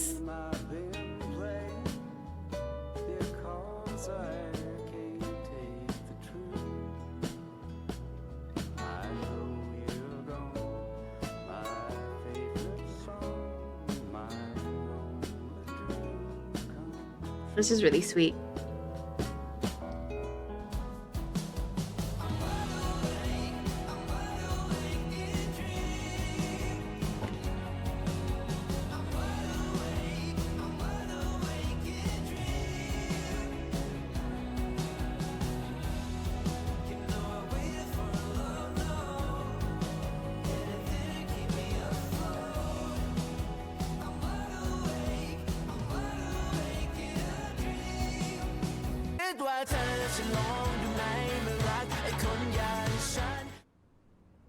Aww.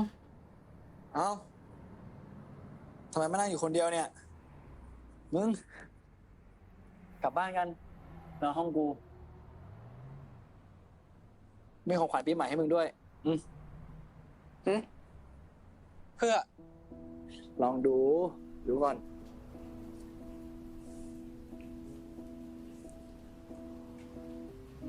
รูปเนี้ย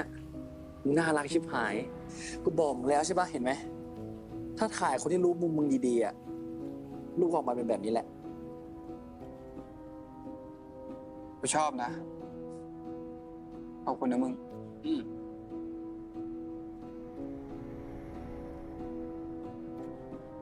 แต่กูคงรับไว้ไม่ได้วะแล้วกูคงไม่รับข้อเสนอของมึงด้วยอะทำไมวะ Pain hurts, ว่ากูจะ man. กลับมารักตัวเองให้มากกว่าที่รักมึงแล้ววะ Mm. มึง กูขอโทษ กูจะไม่ได้จูบใครอีกแล้วเว้ย กูจะมีแค่มึงคนเดียว ขอโทษจริง ไม่ต้องหรอกมึง กูไม่ได้อะไรแล้วอะแล้วมึงไม่ต้องโทษตัวเองแล้วนะ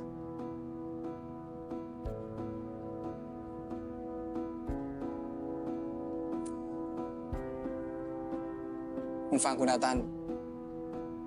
อันนี้กูไม่ได้จะด่าด้วยนะ แต่กูว่าบางทีอะคนอย่างมึงอาจจะเหมาะกับการอยู่คนเดียวมากกว่า อย่างที่กูเคยบอกมึงไง ว่ามึงอย่าพยายามอะไรที่ไม่ใช่ตัวเองเลยดีกว่า มึงทำได้ไม่นานหรอก He's right. แล้วคนอย่างมึงอะนะ กลับไปใช้ชีวิตสนุก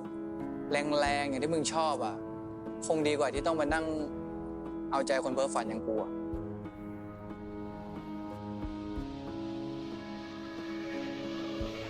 แฮปปี้นิวเยียร์นะมึง กูดีใจนะที่ปีนี้กูได้รู้จักมึงอะแล้วก็ ขอให้มึงโชคดีกับชีวิตที่มึงเลือกที่นิวยอร์กแล้วกันนะ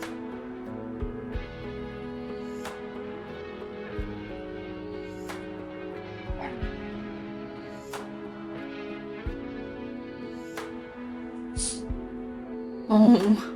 this is sad, but it needed to happen. I'm sorry, Boston, but you had a lot of chances, sir.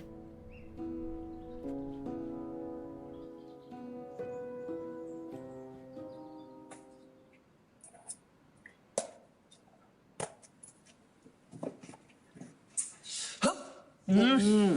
นี่มาจัดหนังสือทำไมตอนนี้เนี่ยทำไมไม่ไปอ่านน้ำอีก ก็เราอยากรีบจัดให้มันเสร็จอะทำให้มันเรียบร้อย ตื่นมาปีใหม่จะได้เห็นห้องใหม่ จะได้เริ่มต้นชีวิตใหม่ไงพี่ดีหรอ ไม่ว่าจะเริ่มใหม่อะไรนะ แต่ว่าแฟนเนี่ยเป็นคนเดิมนะ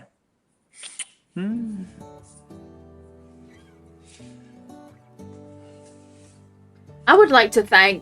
the people who made this Meow. show for making this man be topless every opportunity ขอบคุณนะ because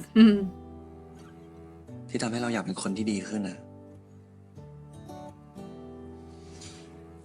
เราก็ขอบคุณท็อปเหมือนกันนะ ที่ทำให้เราได้เห็นตัวเองอีกมุมหนึ่งอะทำให้รู้ว่าเวลาเรารักใครสักคนหนึ่งแล้วเนี่ย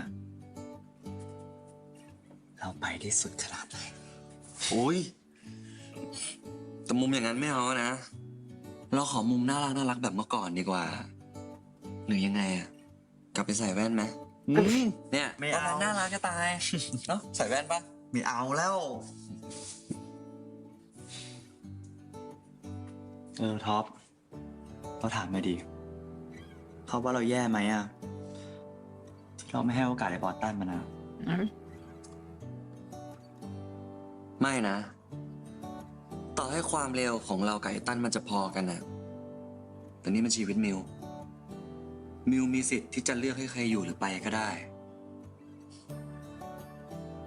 แต่ขอบใจนะ ที่ยังเลือกให้เราอยู่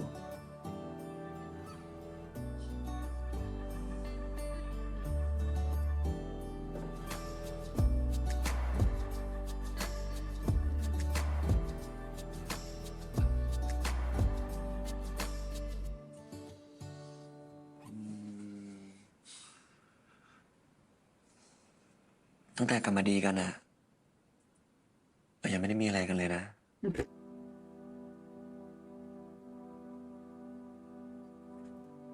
ก็ช่วยไม่ได้ท็อปไม่เริ่มเองอะนี่เราก็รออยู่นะ ก็เราคิดว่ามิวยังไม่พร้อมอ่ะ ไม่พร้อมอะไรหรอกพร้อมตั้งแต่บ้านแม่แล้ว แต่ก็แค่ไม่อยากเริ่มอ่ะ กลัวทำไปแล้วมีคนแถวนี้ร้องไห้ไปด้วยอ่ะ โห นี่แซวเหรอ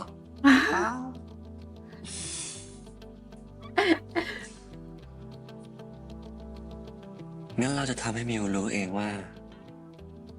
ที่ผ่านมา มิวพลาดอะไรไปบ้าง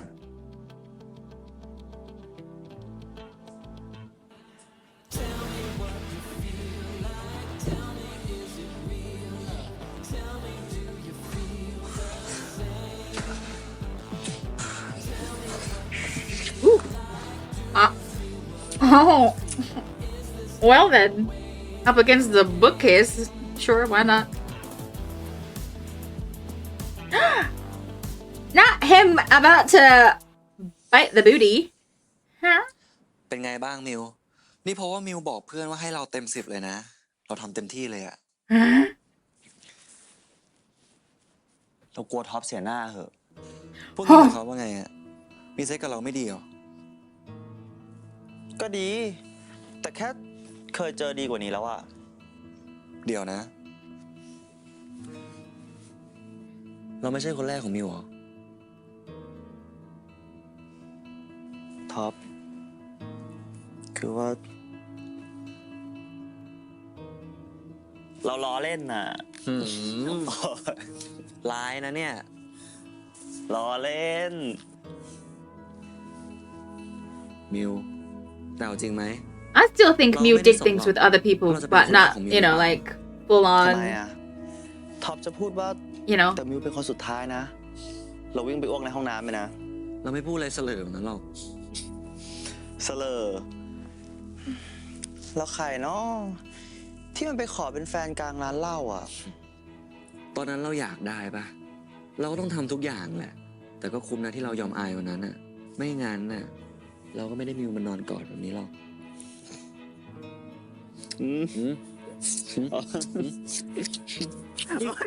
ชอบ ยอมยัง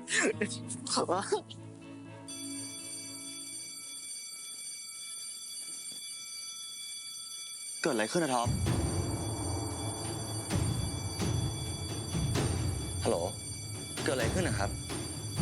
โอเค เดี๋ยวผมรีบลงไป I was kind of hoping this would be like a dream that ไป he รีบไปแล้ว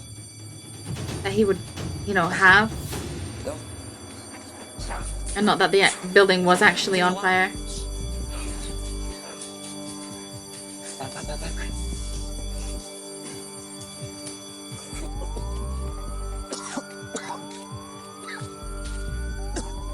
มิวไม่เป็นไรใช่ไหมอ่ะ ไม่เป็นไรทำไม่ต้องห่วง ถ้างั้นมิวไปนั่งพักนู้นก่อน This must be so traumatic for นั่งนี่ him. ก่อนนะเดี๋ยวเราไปคุยพนักงานก่อน พี่ครับเราออกมากัน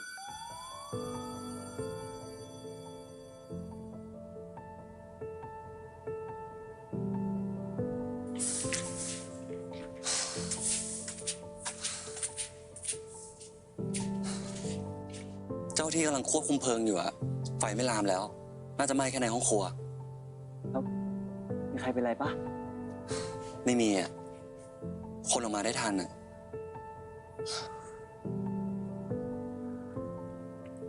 This would be enough to trigger him to never go back to sleep ever again. His insomnia is definitely gonna come back now.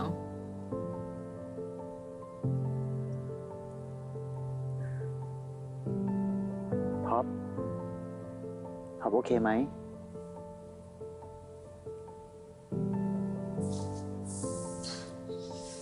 นึกถึงตอนเด็กเลยอะ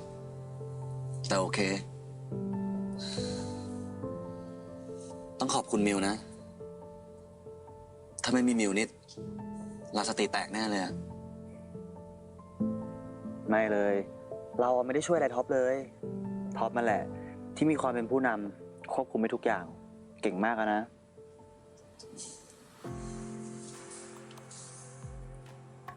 ช่วยสิ ก็เพราะว่ามีมิวนี่แหละ ทุกอย่างมันเลยโอเคอะ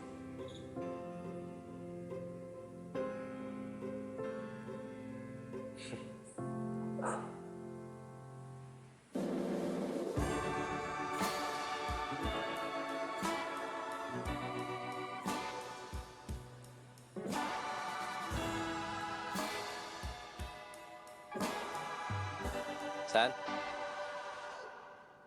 ฮะ กูว่ามึงกลับไปทำเหล้าขายดีกว่าปะ ทำไมวะ ไม่รู้ดิ กูว่ามันน่าจะเป็นธุรกิจที่สร้างตัวมึงได้อะกูไม่อยากให้มึงมาเลิกขายเพราะว่ากูด่าหรือว่ากูประชดอะไรเงี้ย มันไม่ใช่แค่นั้นดิมึง ถ้ากูจะอยู่กับมึงอ่ะ แล้วกูขายเหล้าไปด้วยอ่ะ มันก็เสี่ยงกับมึงไง ไอ้สัตว์ถ้ามันจะเสี่ยงอ่ะ กูไปที่ไหนมันก็เสี่ยงปะเหล้าแม่งมีขายทุกที่แหละมึงจะบังคับให้คนทั้งโลกเลิกขายก็ไม่ได้ปะถูกไหมกูต้องสู้มันด้วยตัวเองดิ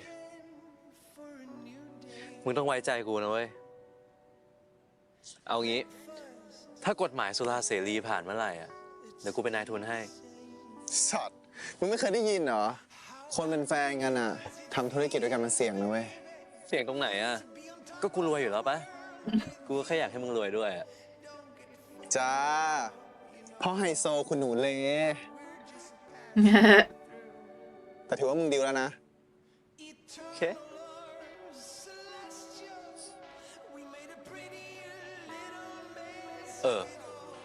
แต่กูอยากได้ชื่อแบรนด์ใหม่อะแบรนด์เก่ามึงชื่อว่าอะไรนะ จูดอะมึง กูตั้งตามเพลง Hey Jude ของ The Beatles กูอยากได้ชื่อที่มันง่ายๆ แต่ก็ยังมีความหมายอยู่อะแบบเลแซน แล้วก็แซนเลไหมกูว่าชื่อเราสองคนอยู่ด้วยกันแล้วมันเพราะดีนะ กูว่าก็ดีนะ แต่จริงๆ กูแอบชอบซันเลอะฟังแล้วมันคล้ายกับซันเลดี มันให้ฟีลแบบแสงแห่งความหวังอะมึง Okay. กูต้องยอมมึงใช่ ก็ดีเหมือนกันนะ จะได้เก็บเงินด้วยกัน แล้วก็ไปเที่ยวเทศกาลดนตรีรอบโลกด้วยกันแม่งดีว่ะ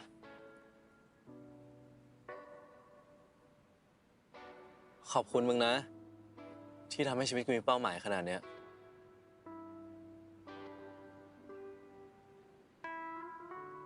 มึงก็ทำให้ชีวิตกูสนุกขึ้นมาเหมือนกัน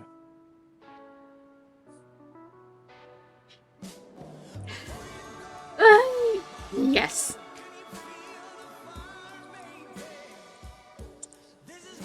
If everybody else had like been sad ending,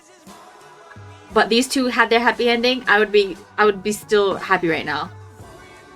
As long as these two had a happy ending, I'm good. I really want Nick to go find Dan, like right now, before the end of this is finished. That would have been my ultimate dream. Boston, you messed up so hard. Is there anything left? Oh, there's more. February 2020.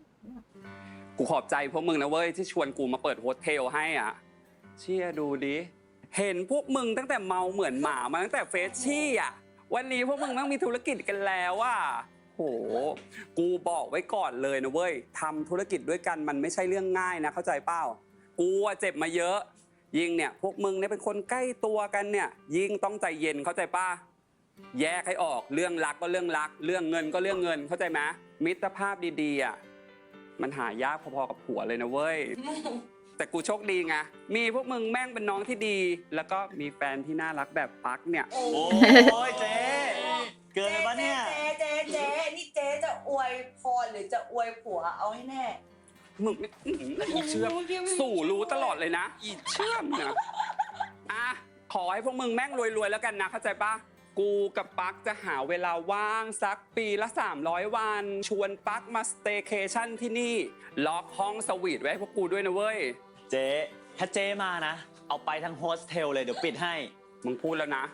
จริงมือถือกูอัดเสียงก่อนได้ปะพี่แต่ว่าเราตื่นเต้นมากเลยอ่ะโอ้ยไม่ต้องตื่นเต้นเชื่อเตรียมทุกอย่างไว้เพอร์เฟกต์ทุกอย่างใช่เชื่อไม่ต้องกังวลเลยรับรองว่า4 มือออกแบบของเราเนี่ยรูปเต็มโซเชียลแน่นอน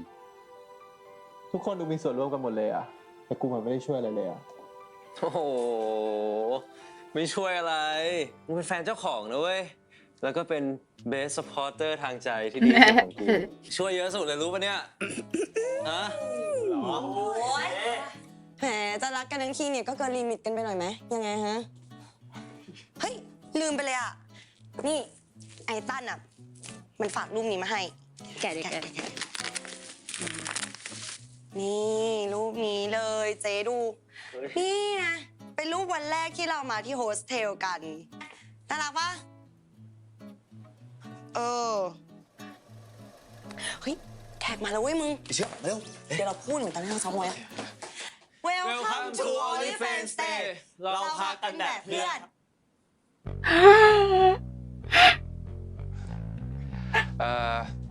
ผมจองห้องเตียงเดี่ยวไว้ครับนอนคนเดียวมาคนเดียวก็ไม่ต้องห่วงครับที่นี่พวกเราทุกคนเป็นเพื่อนให้คุณได้นะครับ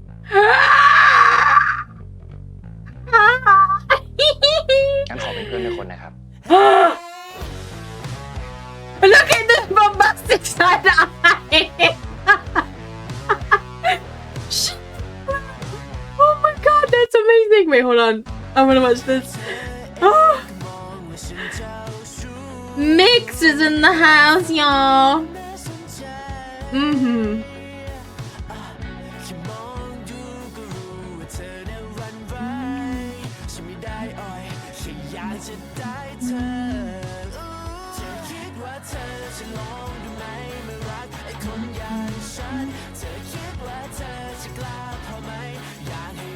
I'm really gonna miss this show, man. Like how much fun they had making it. Boeing.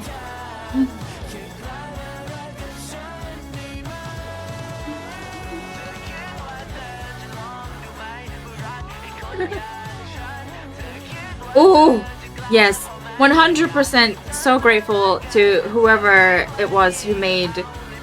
Force take his shirt off in pretty much every single episode. Not mad about it. Not mad at all. Okay, I'm gonna end it there because I don't think there's anything else, right? There's nothing else. Yeah, there's nothing else. Okay. Amazing. Best series.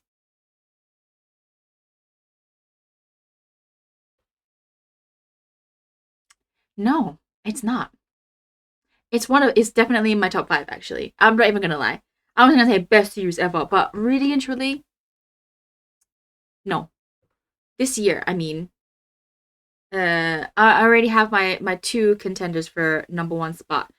I have 1 more week before I make my final decision between My School President, which has been my number one since February. And I Feel You Linger in the Air. There's one more episode left of that. When that comes out, I'll make my decision as to which one is my favorite. At the moment, this one is definitely gonna be in the number 3 spot. Which one of those two is number 1 and 2, but this one, yeah, number 3. This is my 3rd favorite BL series of the year, you guys. It was phenomenal. I loved it. Every second of this show was so good, so juicy, so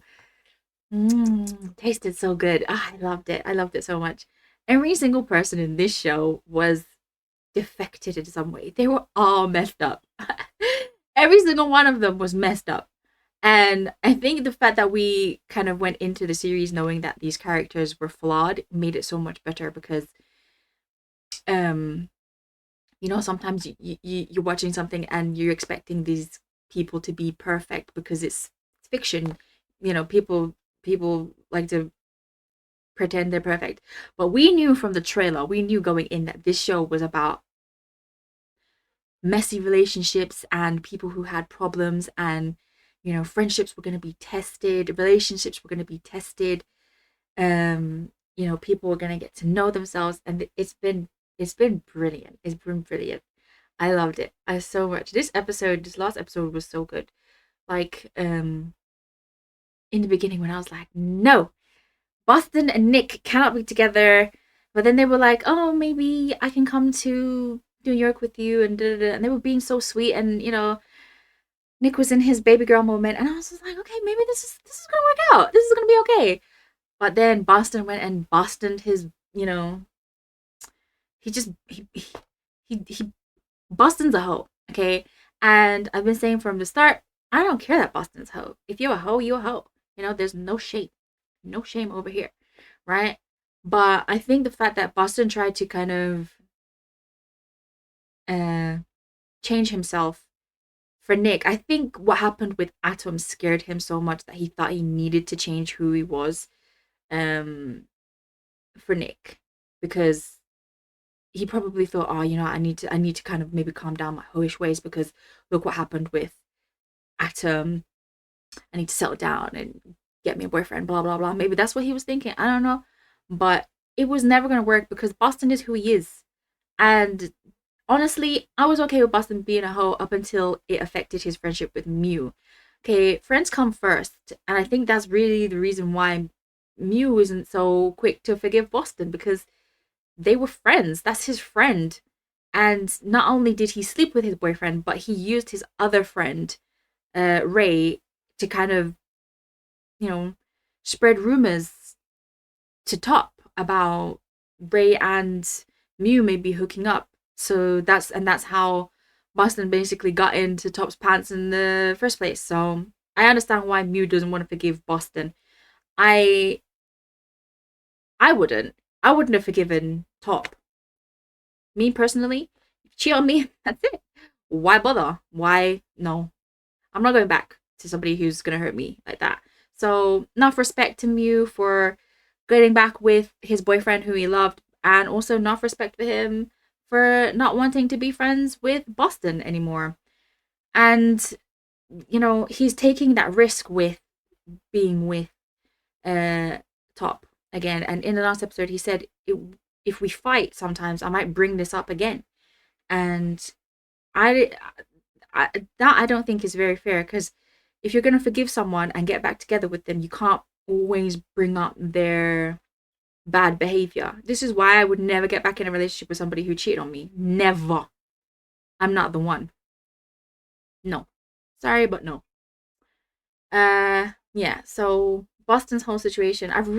in my mind, in an alternate reality, Nick has gone back to work and Dan is there to comfort him, and they make out again, and Nick cries and Dan pats him on the head and is like, it's okay, I'm here. And then they live happily ever after,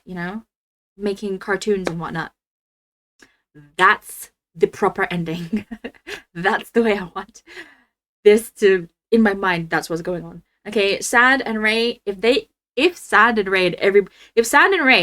had a sad ending, but everybody else had a happy ending, I would not have enjoyed the ending of this show. If everybody else had a terrible, awful, bad ending, but Sand and Ray made it out clean, I would still be happy. I said what I said. I would still be happy. So the fact that they made it out nice and shiny, I'm happy. I'm happy. I am happy that Sand and Ray are good, because they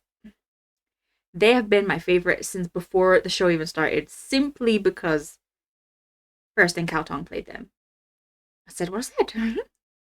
I love them so much. I would go to war for them. I really would. I mean, I wouldn't. I'm gonna go for war for anybody, but you know what I'm saying. So yeah, they're happy. I'm happy. Yes, as I said, I kind of wish that we did get a little bit more of Yo and Plug and Chum and April. Just a little bit more, because they're on the opening credits, so I was expecting to maybe see them a little bit more, but we really didn't get that much of them. I kind of feel like April and Plug were kind of props for their significant others, and they didn't really, like, the show could have literally happened without them being there. So I feel like those characters could have been used a little bit more in the show. But with, you know, 6 main characters, I understand that they didn't really have time to give more screen time to the side characters, but yeah, at least we got to see a little bit of their relationships. And if I'm being honest, if they had shown more of Chuam being irritating, I wouldn't have liked her character at all. I mean, she's kind of okay sometimes, but sometimes she just talks too much and says the wrong things sometimes. But whenever she was with her girlfriend, she was really lovely and sweet. I liked them together. So yeah. Anyway, whatever. The show was over. I'm sad, because it was really like one of the things that I looked forward to at the end of the week. But alas, it's done now. Next week, I think we've got a couple of shows coming out. So there's Wednesday Club, which I'll be reacting to, and I think Last Twilight should be coming out at some point in the next couple of weeks as well. I think the trailer's coming out on Wednesday, so we'll know for sure when that is being released, because I haven't really checked on JMMTV's IG to see the date of when it's supposed to be coming out. I don't know if they've released it yet. I haven't checked. But I know that the trailer's coming out on Wednesday, so I'm gonna react to that, and I'm obviously gonna react to the whole series, so please subscribe to my channel to see those reactions. And yeah, thank you so much for watching my reactions to OnlyFriends. I have enjoyed talking to you guys in the comments. I know I haven't replied to some comments over the past couple of weeks. This month has been super crazy busy. You know, Christmas is coming up, so obviously there's lots going on. So yeah, thank you so much for watching and staying engaged. And yeah, I hope you enjoyed my reactions. I will see you in another video. Bye.